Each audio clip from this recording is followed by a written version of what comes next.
am truly, truly, truly, truly excited with all my heart to be here with you, Amber. And you know it already, because you know how much love I have for you.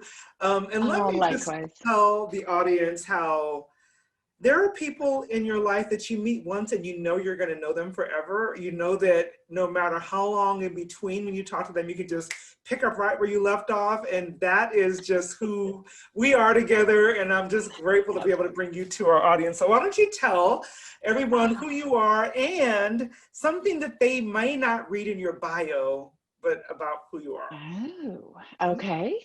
I am Amber Griffiths. My company is Your Brand by Design. I am a brand strategist. I'm a maker of legends. And I've known Tish for a few years, and it's been such a glorious few years. Something you don't know in my bio, left-handed, from a small family of 8 children. One of the oldest ones, so, you know, it was crazy. I don't know beyond that. I love music. Anything music related, anything 80s. I'm such an 80s girl, it kind of hurts. So yeah, 80s music, 80s movies, all of it.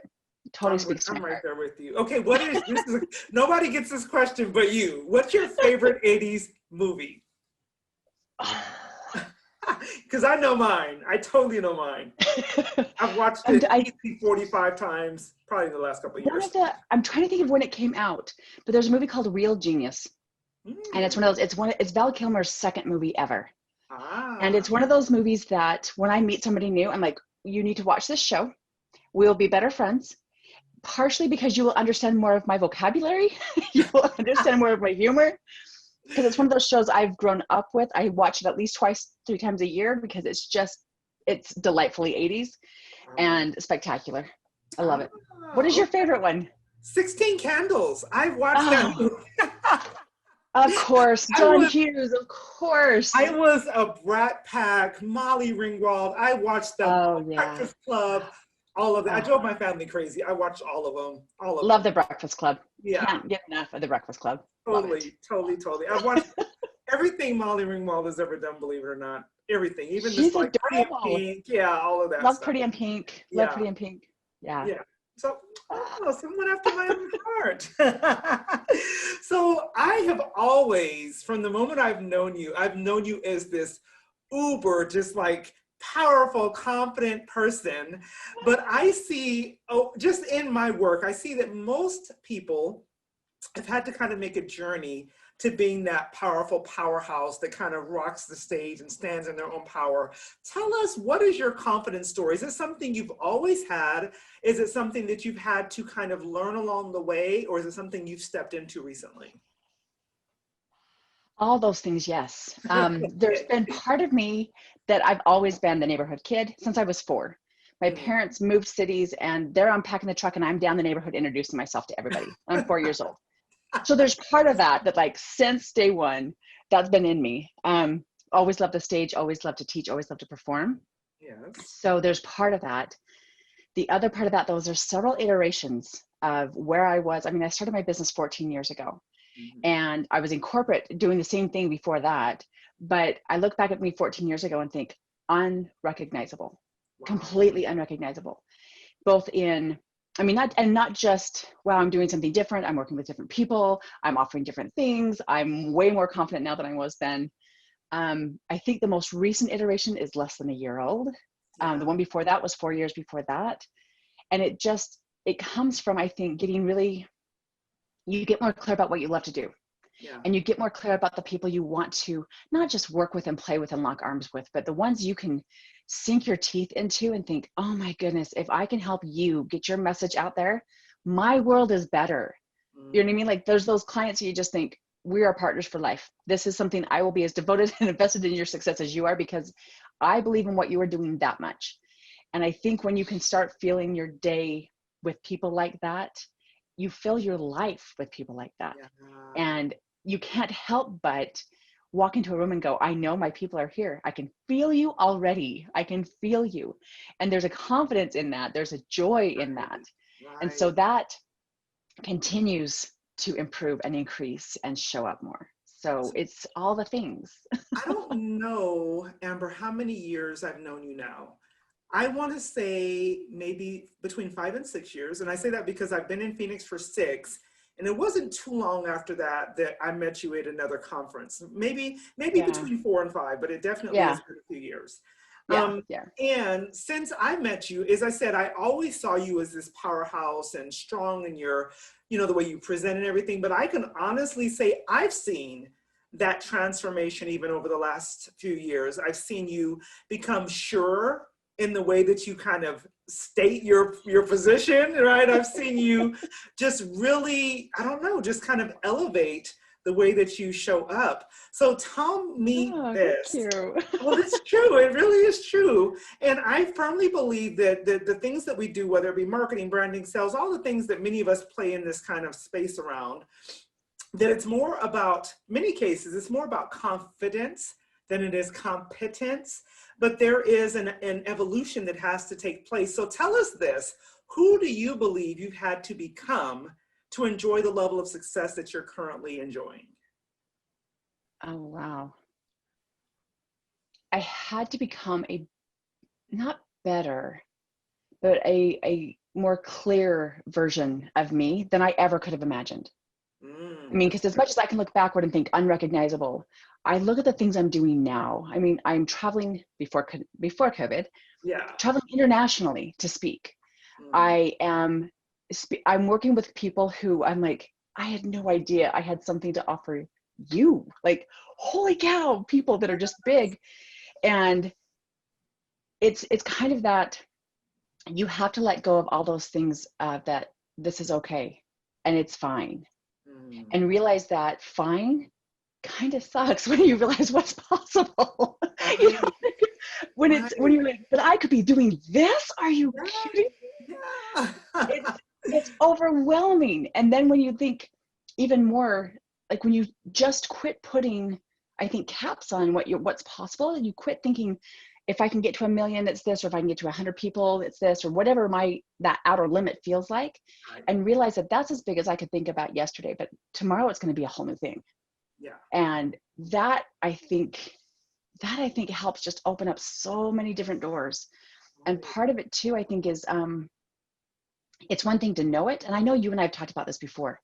Like, you can know it, but you have to claim it. You have to own it in here, so that you're not just speaking words that you think of, but that when you speak it, people go, oh, that was in my tones. Like that, I believe you. I don't know what it was, but you speak the truth, woman.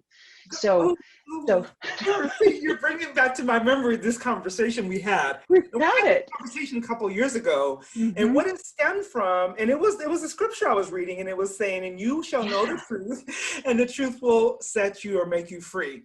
And I was like, well, I think I know the truth. And I heard in my spirit, like, well, you don't know it, like where it's a visceral kind of reaction where you're living it and it's palpable for the people around you. And so that's the thing. I feel like now you knew at one point, but now you know. Now I know it. Yeah.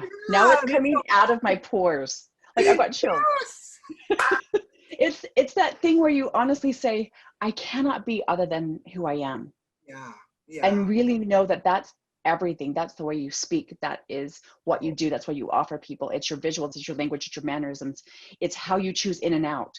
I cannot be other than who I am and who I am meant to be. And it's empowering. It's huge. It's glorious, and it's joyful. Oh my God. And you know what? I'm going to go off path for a moment, because I think it's so important for everyone to hear this, because what you just said, it's generational. And let me tell you what I mean by that, because I know you have this beautiful little girl.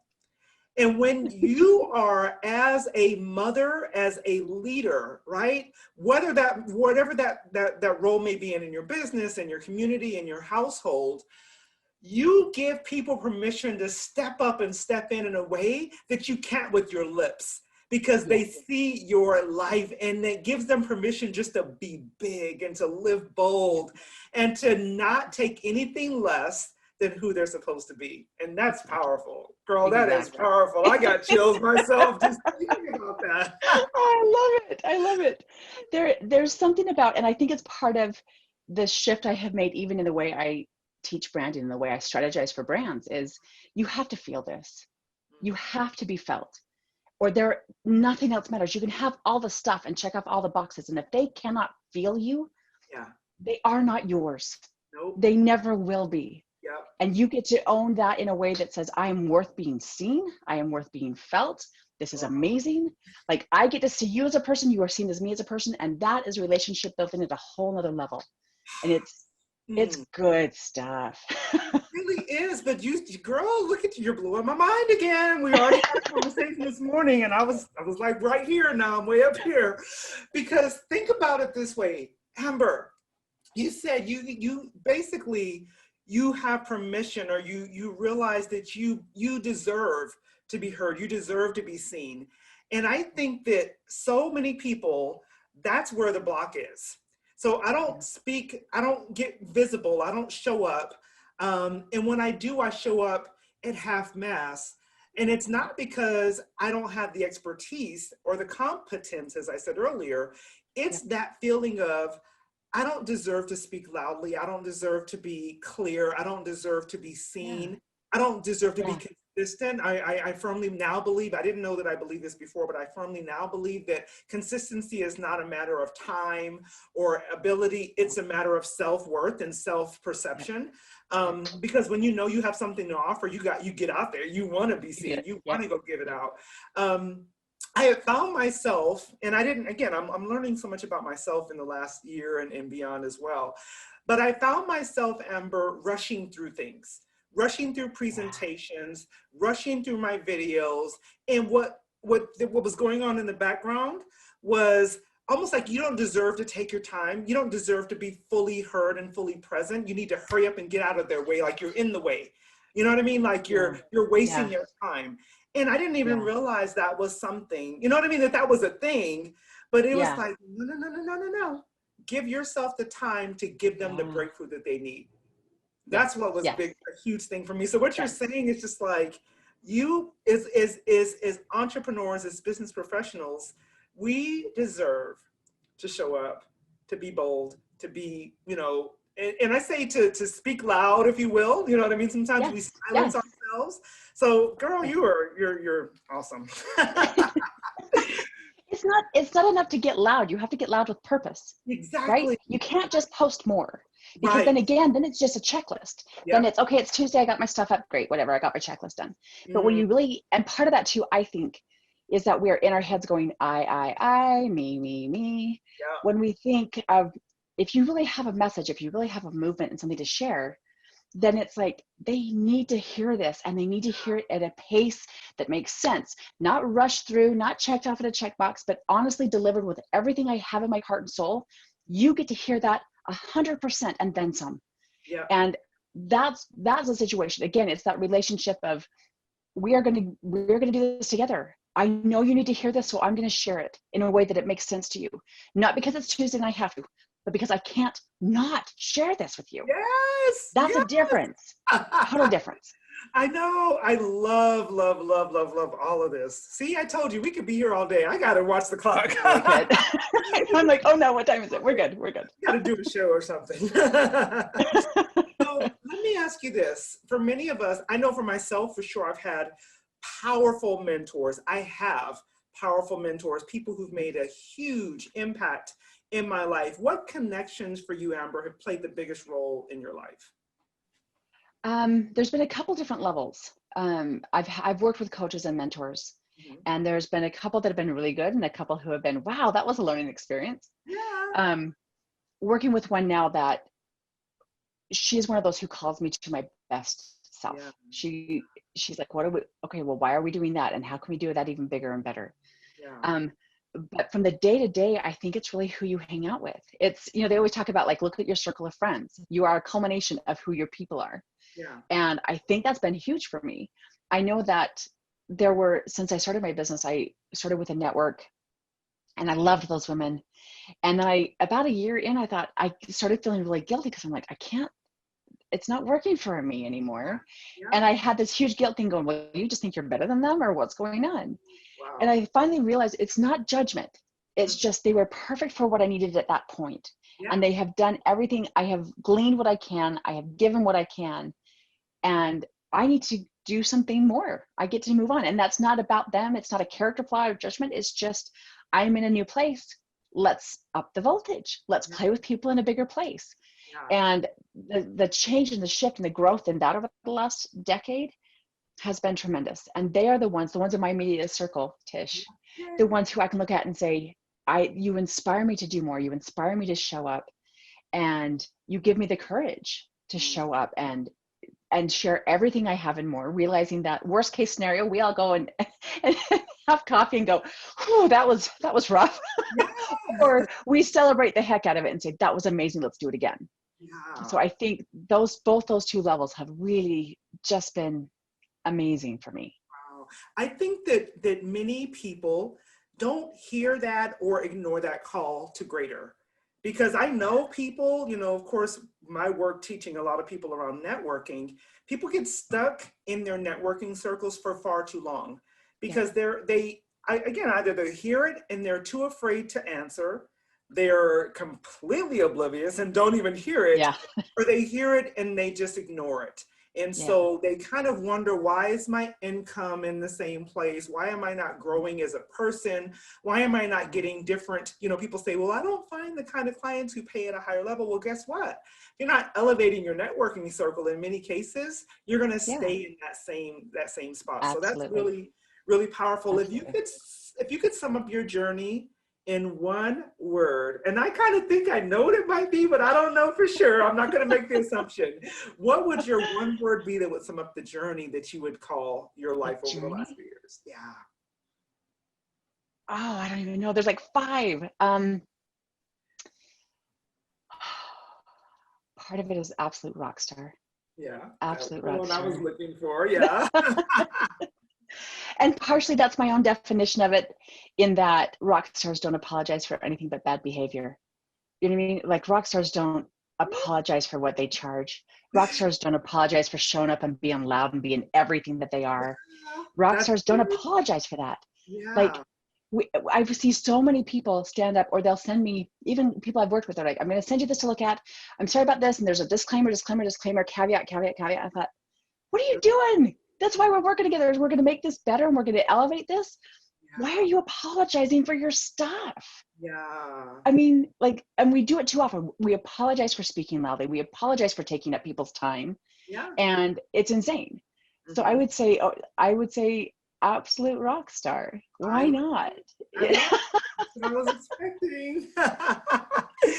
So you have, I know, because I've been in these rooms with you on many occasions, even though we live in 2 different states, we've been in lots of rooms together. Yes, we have. What would you say is your networking secret? If there were one, what would you say the one thing that's been very just like game-changing, things that have set you apart in the way that you network?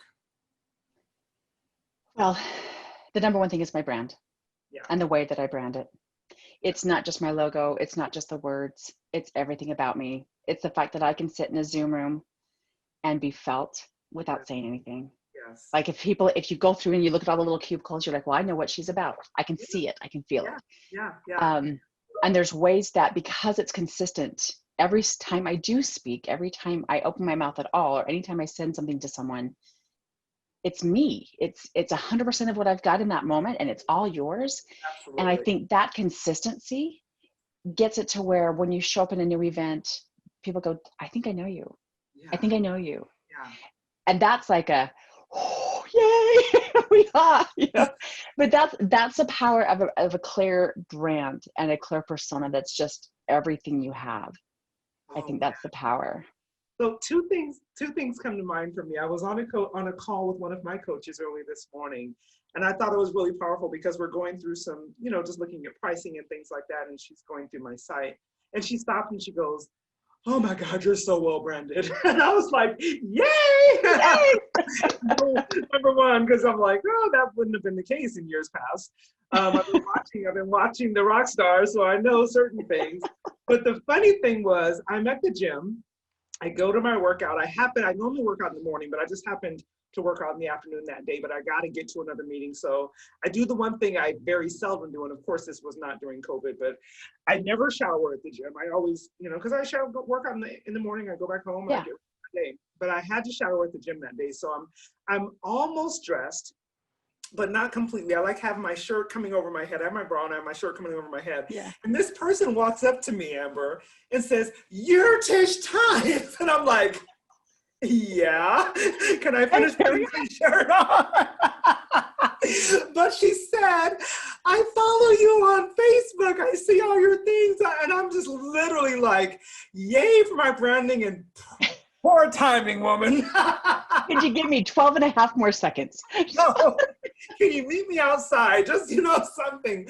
But I That's was amazing. really blown away that I didn't know who she was. I'd never met her before in my life. But she knew who I was just based on the consistency. Yeah. And so those things, and I'm observing something that I think is really interesting. And obviously, like you said, a brand is not your logo. It's not your color and all those things. But look at our rooms and look at how that purple is like, it flows through everything. And then you look behind me and it's like, you kind of orange all the way through. Yeah. At least you know what our brand colors are, right? Yes. Yes. And I think it is important that people are able to feel you, like you said, and recognize you. Whether you open your mouth or not. And for those of y'all who don't know it, Amber was on another show that I do this morning. And I love that earlier you said that people, if I take your picture off of it, if I don't hear your voice, I should still see your things and feel that it's you. And I thought that was such a powerful statement. And I think many of us are still working towards that, but it's important that we get there, because otherwise people might always mistake you for someone else. You can't, it's like we mentioned, it's too hard to stand out without it.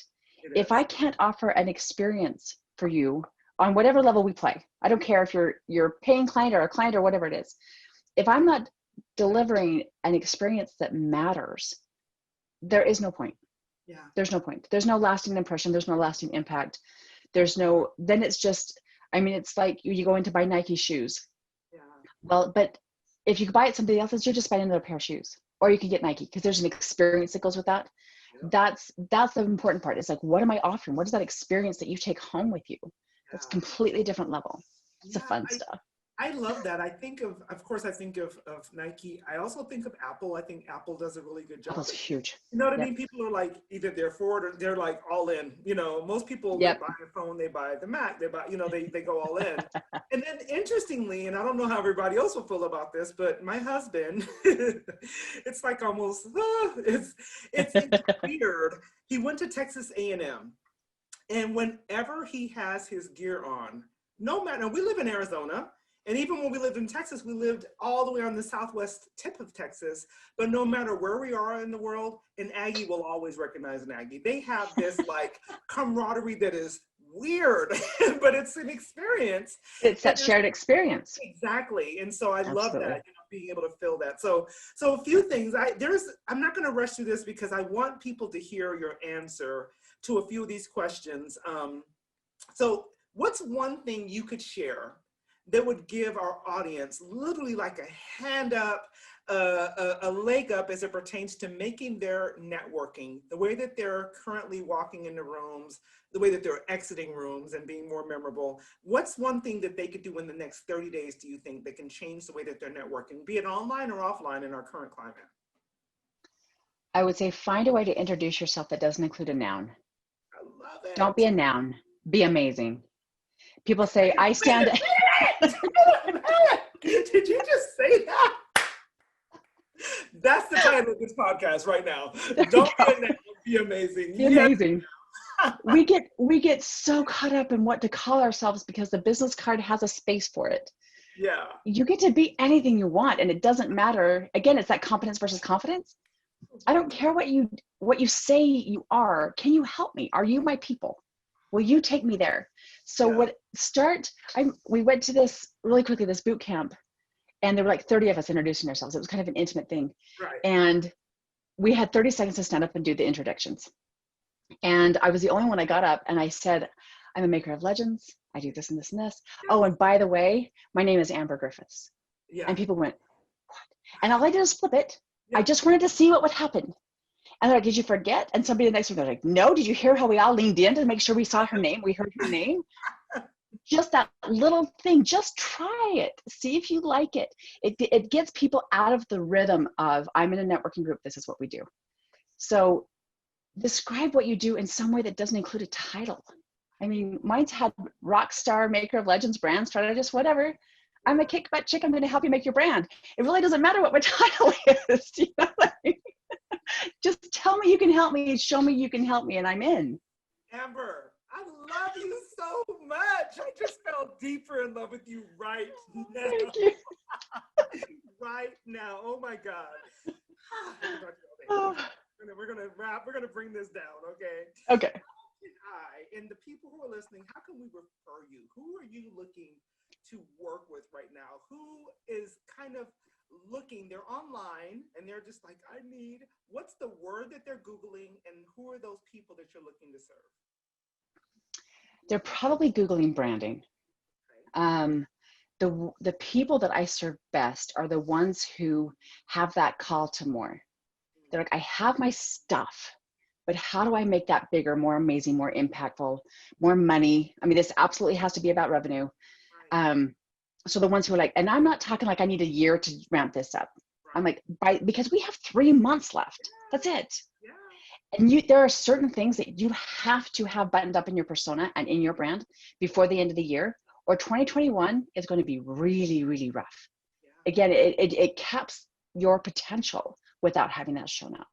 So the ones who recognize, I know there's more out there. I get to be bigger. I get to be louder. I get to be more in people's faces. And I want it now. I want to talk to them, because there are ways that you can flip that fast, really quickly. I love that. So I, of course, work with, female entrepreneurs. I definitely have some male clients. I work with companies, sales teams, but I am uniquely gifted to serve introverted entrepreneurs because they generally, if you look at the landscape of my business, I have more entrepreneurs who are introverted who come to find me because people automatically assume because of the way I show up, I'm an extrovert, but I'm not. I'm an ambivert, and more introverted than people would know. If they found me in person, they would probably be able to see that.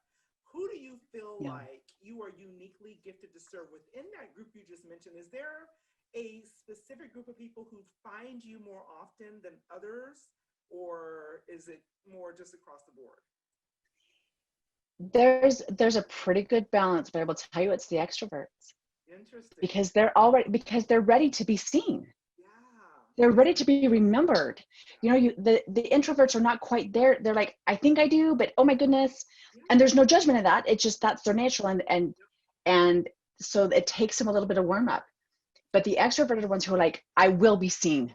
Yes. Tell me how to do it. Tell me how to get my stuff together so that I am remembered and absolutely unforgettable. They have a tendency to be like, and we're going to do this now. I am done hiding. I am done being kind of remembered. I want this now. Oh man. So when introverts come to you, you send them to me first. And when extroverts come to me, there we go. There we go. There we go. We'll just cross-pollinate that way. There we go. There we go. Tell us how you work with people when they do find you and they realize you are their person. They have felt everything you've been talking about. How do you generally work with people? The easy one is one-on-one, but I will tell you, especially, and I launched this before the pandemic because I realized that introverted, extroverted doesn't matter. We have a tendency, even though we all say we're in this together, but kind of not, right? It's kind of hard. And so I have been feeling for the last year, there's got to be community. There's got to be a community that's focused and dedicated to this one thing, to really, truly locking arms and hearts and souls. And so I created the League of Legends, which is a group branding experience. And it makes me so happy. I can hardly stand it. It's small group. It's group calls and the coaching, but it's not, I promise it's not just logo font colors. Those we will make sure that you have those, and that's great. But this is really about developing that experience so that you are comfortable. You get to do it your way. It is your road to legend. And we are the league that helps get you there. Oh man. So when someone is like, yes, please, how do they need to reach you? Email me. I think it's probably going to be the easiest right now. You can go to yourbrandbydesign.com/the league, LEAGUE. And that'll show you everything about the lead. If you have questions, if you're like, I need some one-on-one time, you can just email me at amber@yourbrandbydesign.com. Awesome. Well, I know Thank you. that you do make legends, number one. I have played in your space enough to know that those who find you find their joy and are able to really elevate their brand and their lives. And I am so grateful to have you in my life and to now be able to share you with the world. And I am looking forward to our future together. And I'm looking forward, I know you're one of our sponsors with the Unstoppable Drastic Action Conference, and you all want to make sure that you come hear her speak. But even before that, go to Your Brand by Design, check out Amber Griffiths, reach out to her because she will change your life. If you haven't found her by now, you will know she will. So Amber, thank you so much for being here Thank you, today. Tish. I Always fun. absolutely appreciate you. Thank you. Thank you so much, Tish. You're welcome.